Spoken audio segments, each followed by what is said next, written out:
अस्सलामुअलैकुम वरहमतुल्लाहि वबरकातुहू। उम्मीद है जी ईमान और सेहत की बेहतरीन हालत में होंगे, जहाँ रहें खुशहाल रहें। हमारे चैनल तबीब ज़ुबैर अब्बासी के ऊपर आपको खुशामदीद है और उम्मीद है कि इस चैनल के ज़रिए से आपको अच्छे पैगामात तिब के हवाले से और रूहानी और जिस्मानी बीमारियों के हवाले से मिल रहे होंगे और आप उसको पसंद कर रहे होंगे। अगर आपको हमारा प्रोग्राम पसंद आ रहा हो तो आप यकीनन कमेंट बॉक्स के अंदर अपने कमेंट ज़रूर दिया करें। कोई और ऐसी बात हो जो आप जानना चाह रहे हो या किसी बात की तरफ आपको जहन हो कि जी इस टॉपिक पर भी बात की जाए, तो वो हमें बताते रहा करें। अगर सब्सक्राइब नहीं किया हुआ तो काइंडली हमारे चैनल को सब्सक्राइब कीजिए और आगे लोगों तक पहुँचाइए। आज बात करेंगे जी शुगर के हवाले से।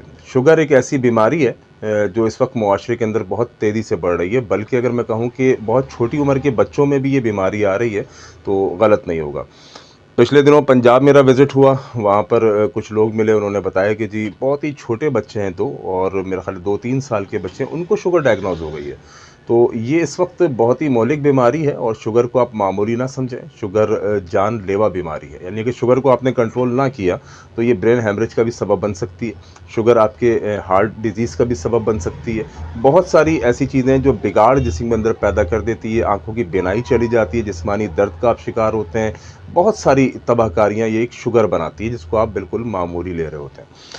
तो बहरहाल शुगर के हवाले से आपको बताएँगे कि शुगर होती क्यों है और अगर हो जाए शुगर तो उसके लिए रोकथाम क्या है कि आप कर सकते हैं, और साथ में आपको ये भी बताएँगे कि इसके लिए देसी नुस्ख़ा, ऐसा नुस्ख़ा जो बिल्कुल कारआमद हो, जो बिल्कुल बेहतरीन नुस्ख़ा वो आपको इंशाअल्लाह आसानी से जो आपको घर में मिल सके। आपका ख़र्चा भी ना हो, कोई बड़ी-बड़ी महँगी दवाइयाँ आपको ना ख़रीदनी पड़ें और घर बैठे आप शुगर का इलाज कर सकें।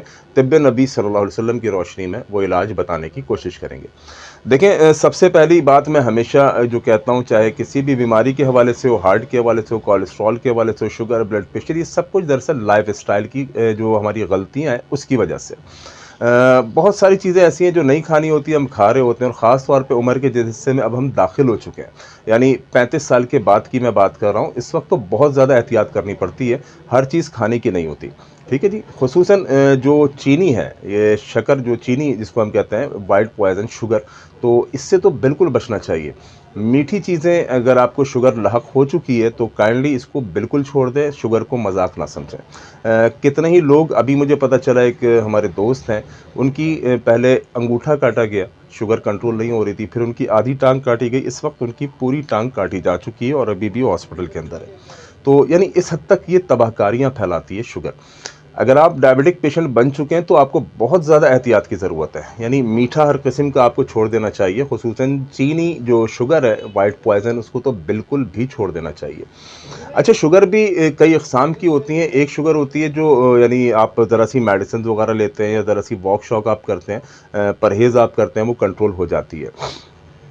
ये इतनी ख़तरनाक नहीं है। एक शुगर ऐसी होती है कि आप मेडिसिन भी ले रहे होते हैं, आप इंसुलिन भी ले रहे होते हैं, आप सब कुछ के बावजूद वॉक भी कर रहे होते हैं, लेकिन आपकी शुगर ठीक होने का नाम नहीं लेती, यानी कि आपका लबलबा बिल्कुल काम करना छोड़ चुका होता है। ये है बहुत ही ख़तरनाक कंडीशन। इस कंडीशन के अंदर बहुत सारे डॉक्टर्स कह देते हैं जी अब कुछ नहीं होना, अब आपने पूरी ज़िंदगी इंसुलिन ही लगानी है अपने पेट के अंदर, और अपने पेट में जगह-जगह बंदा बेचारा इंसुलिन ठोक रहा होता है। हालाँकि ऐसा नहीं है। जो बीमारी आई है, अल्लाह रब्बुल आलमीन ने हर बीमारी की शिफ़ा रखी है, हर बीमारी का इलाज मौजूद है। मैं अगर अपनी आपसे बात करूँ, आज से कोई तकरीबन 3-4 साल पहले मुझे शुगर डायग्नोज़ हुई, 11.3 उस वक्त मेरा HbA1c आया था, और यकीन कीजिए मुझे नहीं मालूम था कि मुझे शुगर है, क्योंकि इंसान को नहीं मालूम होता कि उसके अंदर कौन-कौन सी बीमारियाँ पल रही हैं। वो तो अचानक से कोई हादसा होता है, आप जाते हैं, चेकअप कराते हैं, टेस्ट कराते हैं, आपको मालूम चलता है कि आप फलाँ मर्ज़ के अंदर मुब्तला हो चुके हैं। तो इसी तरह मेरी एक दिन तबीयत ख़राब हुई, तो मैंने चेक किया, तो मालूम चला कि जी ग्लूकोमीटर के ऊपर शुगर 560 आई है। अच्छा, मैं बड़ा हैरान कि यार मुझे तो शुगर थी कोई नहीं, तो ये अचानक कैसे हुआ? फिर जब HbA1c कराया तो मालूम चला 11.3 मेरी शुगर HbA1c के अंदर आई। अल्लाह जानता है मैंने क्या किया, मैंने मेरा ख़्याल है बमुश्किल 3 से 4 महीने में अपनी शुगर को कंट्रोल किया और अल्हम्दुलिल्लाह 3 से 4 महीने के अंदर 5.8 के ऊपर मैं लेकर आया अपने रब के हुक्म से। वो मैं कुछ बातें भी आपसे शेयर करूँगा, वो नुस्खे भी आपसे शेयर करूँगा इंशाअल्लाह, और ताकि आप भी अपनी शुगर को कंट्रोल कर सकें। लेकिन इसमें आपकी क़ुव्वत इरादी बहुत ज़रूरी है कि आप अपने आप को इस बात के लिए तैयार करें कि मुझे शुगर जैसी मौलिक बीमारी के साथ ज़िंदा नहीं रहना, मुझे इस बीमारी को ख़त्म करना है, क्योंकि हर बीमारी का इलाज मुमकिन है। बाज़ लोग समझते नहीं शुगर अब ठीक नहीं हो सकती, अब तो हमें इसके साथ ही ज़िंदा रहना है, इंसुलिन के साथ ज़िंदा रहना है। ये आपकी गलतफ़हमी है, ये आपको किसी ने मिसगाइड किया है। आपका लबलबा अगर एक्टिव हो जाए, काम करना शुरू कर दे, तो आपकी शुगर की बीमारी ख़त्म हो जाएगी। उसके लिए एहतियात ज़रूरी है, उसके लिए परहेज़ ज़रूरी है, उसके लिए जो एहतियाती तदाबीर और जो तिब के अंदर, तिब्ब नबवी के अंदर जो बेहतरीन नुस्ख़ाजात हैं, वो आपकी खिदमत में पेश करेंगे। आप उसके ऊपर अमल करें। अगर आपको शुगर हो गई है, तो मैंने कहा सबसे पहली चीज़ आपको मीठा हर किस्म का छोड़ना होगा। दूसरी चीज़, वॉक को अपनी ज़िंदगी का हिस्सा बनाना होगा। सुबह और शाम 2 टाइम आपने वॉक करनी है पाबंदी के साथ। तीसरी चीज़, आपने गंदुम को भी छोड़ देना है, इसी तरह आपने चावल को भी छोड़ देना है। अब आप कह रहे होंगे कि हर चीज़ तो छुड़ाया जा रहा है, तो खाना क्या है? हाँ, मैं आपको बताता हूँ कि आपने खाना क्या है। आपने जो है कोशिश करना है कि ब्राउन ब्रेड का इस्तेमाल करें, जो शुगर फ्री डबल रोटी मिलती है, ब्रेड होती है, उसका आप इस्तेमाल करें। इसी तरह आप जो है वो जौ की रोटी, गंदुम के बजाय आप इस्तेमाल कीजिए, आप बाजरे की रोटी इस्तेमाल कीजिए, इसी तरह आप बेसन की रोटी इस्तेमाल कीजिए। मुझे जब शुगर डायग्नोस हुई, मैंने आपको कहा 11.3, तो मैंने इन सब चीज़ों को छोड़ के मैं बेसन की रोटी के ऊपर आ गया, और यकीन कीजिए मैंने सुबह शाम बेसन की रोटी इस्तेमाल की है, ब्राउन ब्रेड इस्तेमाल किया, और साथ एक हमारी मेडिसिन भी आती है हर्बल की, नेक्टो हर्बल मेडिसिन, नुस्खा नंबर 1 हम इसको कहते हैं, नेक्टो एंटी डायबिटिक। ये मैंने 3 टाइम कैप्सूल इस्तेमाल किए, सुबह दोपहर शाम। हर खाने से 1 घंटा आधा घंटा पहले मैं कैप्सूल लेता था। अल्लाह की तौफीक से इन तमाम एहतियातों के साथ अल्लाह रब्बुल आलमीन ने मुझे शुगर की इस मर्ज़ से निकाला, और 11.3 से मैंने 3 महीने के अंदर 5.8 के ऊपर मैं आकर खड़ा हो गया। ये रब का करम और रब का फ़ज़ल है, और तिब्ब नबी की बरक़ात है सल्लल्लाहु अलैहि वसल्लम। तो तिब्ब नबी सल्लल्लाहु अलैहि वसल्लम के अंदर बहुत सारे नुस्खे मौजूद हैं। मैं भी एक नुस्खा जो आपको बताने जा रहा हूँ, वो नुस्खा भी बड़ा कमाल का नुस्खा है, आप उसके ऊपर अमल कीजिए, और बहुत ही आसान है। सारी चीज़ें आपके घर में मौजूद होंगी, बस उन चीज़ों को किस तरह से इस्तेमाल करना है, और इस्तेमाल करके आपका लबलबा बिल्कुल ओके हो जाएगा, एक्टिव हो जाएगा, और आप शुगर के मर्ज़ से निजात हासिल कर सकेंगे। तो सबसे पहले मैंने कहा आपने परहेज़ करना है, मीठी चीज़ों को छोड़ के आपने वॉक लाज़मी करनी है, सुबह और शाम वॉक लाज़मी करनी है। तीसरा काम, आप दूध पिएँ, दूध लेकिन आपने पीना है ऊँटनी का, क्योंकि ऊँटनी के दूध के अंदर कुदरती तौर पर इंसुलिन शामिल होती है। जब आप ऊँटनी का दूध पीते हैं, उसमें कुदरती इंसुलिन होती है, एक तो आपको ताकत देता है, और दूसरा आपके अंदर इंसुलिन पैदा करता है। अच्छा, नुस्खा जो मैं आपको बता रहा हूँ, नुस्खा आप काइंडली नोट कर लीजिए, बड़ा आपके काम आएगा। आपने 1 चम्मच जो है वो मेथी दाना लेना है, ठीक है? 1 चम्मच मेथी दाना लेना है, 1 चम्मच कलौंजी लेना है। अच्छा, ये दोनों चीज़ें तिब्ब नबवी के अंदर बड़ी ही कमाल चीज़ है।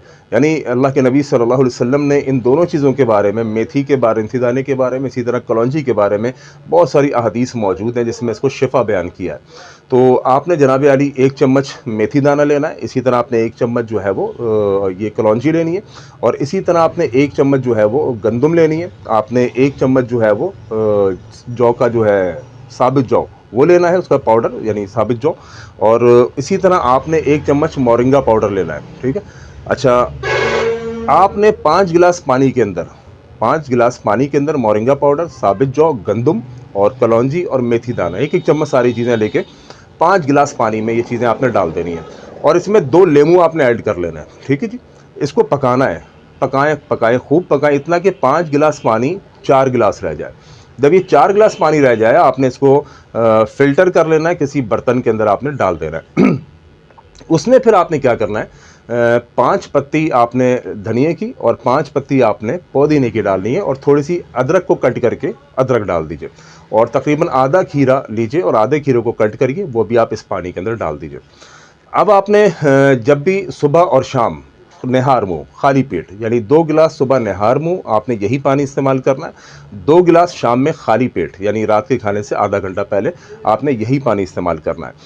आप ये अमल कोई 3 महीना कंटिन्यू पाबंदी के साथ करके देखिए, अल्लाह के फ़ज़ल से आपका लबलबा एक्टिव हो जाएगा, काम करना शुरू हो जाएगा, आपकी शुगर ठीक हो जाएगी। ये वो कीमती नुस्खा है जो मैंने आपके गोशगुज़ार किया, जिसके ऊपर आप अमल करेंगे तो इंशाल्लाह बहुत बेहतरी आएगी। और अगर तैयारशुदा नुस्खा चाहिए तो हमारे पास मेरी अपनी मेडिसिन नेक्टर हर्बल मेडिसिन के नाम से नुस्खा नंबर 1, जो मैंने खुद आपको बताया कि मैंने इस्तेमाल की जब मुझे शुगर डायग्नोस हुई 11.3, तो 3 महीने के अंदर अल्हम्दुलिल्लाह रिवर्स हुई और 5.8 के ऊपर मैं आकर खड़ा हुआ। तो ये नुस्खा भी नुस्खा नंबर 1 के नाम से हमारे पास है, नेक्टर एंटी डायबिटिक, जो हम खुद यानी यहाँ पे हमारे दवाखाने से मिल भी जाता है। आप पाकिस्तान भर में कहीं भी चाहेंगे तो नीचे दिए गए मेरे नंबर्स के ऊपर आप मुझसे रब्ता करेंगे। तो तो ये इंशाल्लाह पूरे पाकिस्तान में आपको डिलीवर भी हो जाएगा। और अगर ख़ुद नुस्खा बनाना चाहते हैं, उसका तरीक़ेकार भी मैंने आपको बता दिया। आप ख़ुद से घर के अंदर ये नुस्खा तैयार कीजिए। बेहतरीन नुस्खा है, बड़ा करामत नुस्खा है, कई लोगों को अल्लाह रब्बुल आलमीन ने शिफायाबी अता फरमाई है। तो ये कुछ गुजारिशात थी, ये सदका जारिया समझ के आप ये मैसेज को आगे भी फैलाइए, लोगों तक फैलाइए, लोगों को हमारे चैनल के बारे में बताइए, इसके ऊपर तिब्ब नबी सल्लल्लाहु अलैहि वसल्लम से रिलेटेड, इस पर हिकमत से रिलेटेड तमाम के तमाम नुस्ख़ात जो आसानी से आपको दस्तयाब हो सकें या आप घर में ख़ुद उसको बना सकें, कम कीमत के अंदर इंसान अच्छी सेहत पा सके, ये हमारे चैनल के ऊपर आपको तमाम चीज़ें मिलती रहती हैं। तो उम्मीद है कि आपको आज की वीडियो भी पसंद आई होगी। इसको ज़्यादा से ज़्यादा शेयर कीजिए, लोगों तक फैलाइए। अल्लाह करीम आपकी जान, माल, ईमान में बरकतें अता फरमाए। अस्सलामु अलैकुम।